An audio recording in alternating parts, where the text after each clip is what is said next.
One way that law enforcement works to protect and serve is by getting guns out of the hands of criminals. But we've discovered each year thousands of guns once used by officers have been discovered at crime scenes. Well, CBS News partnered with nonprofit newsrooms, The Trace and Reveal. We surveyed 200 police agencies all around the country and found a majority sell their guns when they decide to upgrade their arsenal. So what about our local law enforcement and the possibility these guns could have ended up at crime scenes? Here's Chief Investigative Reporter Joe Holden. For starters, many would not speak with us on the record about our findings. To be fair, no one is accused of doing anything illegal. But with the number of former police weapons turning up at crime scenes, it got us wondering, what do local police departments do with their old weapons when it is time to buy new ones? Plus, what do those who have been affected by gun violence have to say about all of this?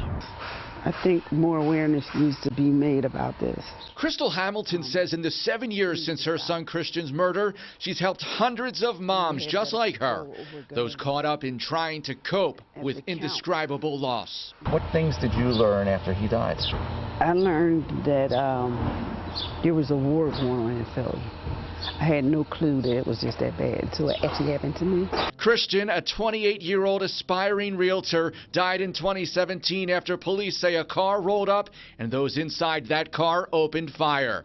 Since then, this mom has been on a mission, using her strength to call attention to the vicious cycle of gun violence. She has mentored dozens of mothers through the loss of their children and has lobbied for stricter gun control legislation. As a mother that has lost a child to homicide, I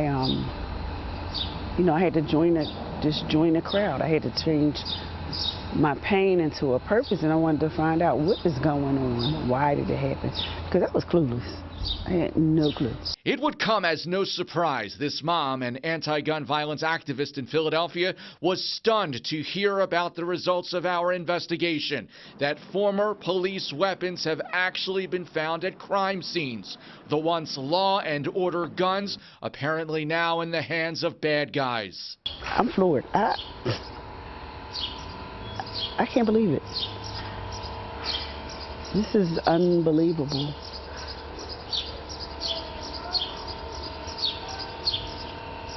We got a problem. This data shows nearly 900 Philadelphia police guns were sold legally between 2006 and 2022. A department spokesperson said these figures represent officers who were permitted to buy their firearms as the department bought new guns or the officer was retiring. From our research, this is commonplace with a lot of departments we checked in on, including county sheriff's departments, local police, the city of Allentown, and Philadelphia. This is what CBS News was able to get. Commissioner Kevin Bethel sat down with us about our findings to explain his department's policies. We here at the department, take our guns and we sell them back to the manufacturer. Half our guns are, as you're aware, are being purchased by the officer. The department said it was unaware of any of its former weapons turning up at crime scenes. And of the data we uncovered, the ATF wouldn't reveal which police departments once owned those weapons. We have to look at all of it to see if, as you indicated, we're contributing.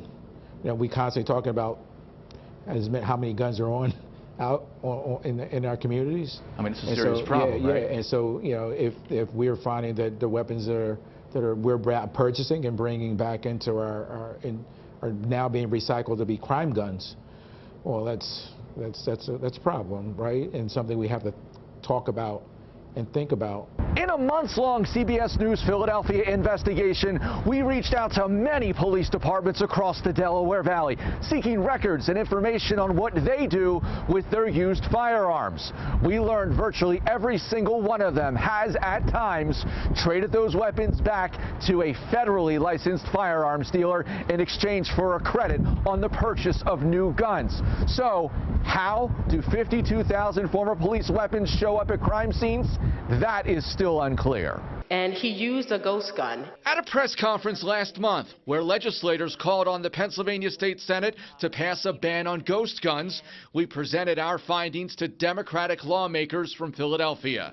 That is crazy. State Representative Ammon Brown wanted to know more. We need to figure out who the irresponsible party is in that whole matter.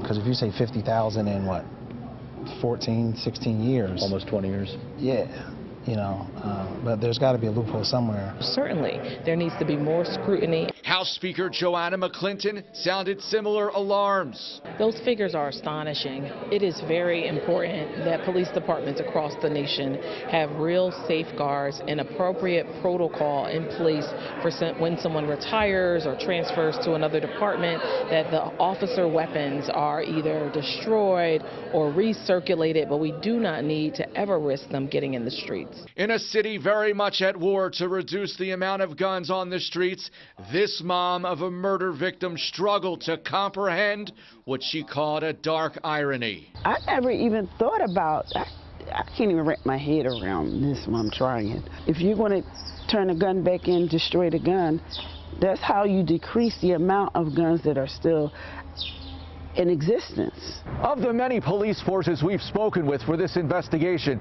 there was agreement. The financial incentive that comes with trading in those old weapons is a must for purchasing new police guns. I'm Chief Investigative Reporter Joe Holden. Well, this investigation does not stop here. Right now on CBSPhiladelphia.com, the 4 takeaways from what we uncovered, including why the data we used is data Congress voted to keep secret.